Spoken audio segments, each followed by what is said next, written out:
Hi mga ka-happy, welcome back to my content. My name is Yuri Katidalayon and 12 years old. A day in my life, so content writer, grade 7 student.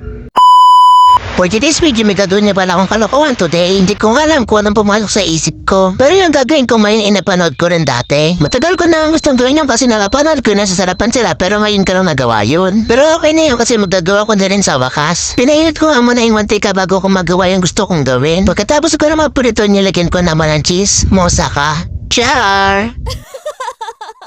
At syempre, tinikman ko na rin kung ano lasa ng ginawa ko. Yung iba medyo pamaruto kasi na madali talaga ako kung ano talaga ng lasa ng gawa ko. Yung nakapanood ko kasi nasisarapan sila kaya gusto ko tikman kung ano lasa. Crunchy nga siya pag kinahod at kasungara sa chicherya. Pinatikim ko nga iba kong kaibigan at nasisarapan sila. Gustong gusto man nila yung lasa kaya parang sila nang nakaubos. Charis! Onti nga lang nakaya ko kasi hindi ko talaga tip yung lasa. Kaya pinilit ko talaga kumain kasi pinaghirapan ko.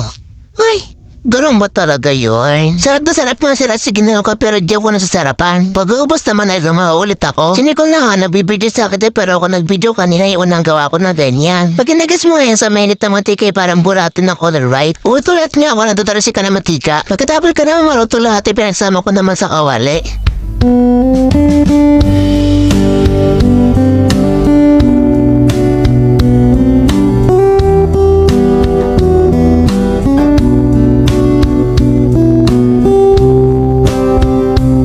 Minigyan ko nga sa lalala sa Laribia at syempre yung mga iba kong kaibigan. Di ba siya is caring everyday?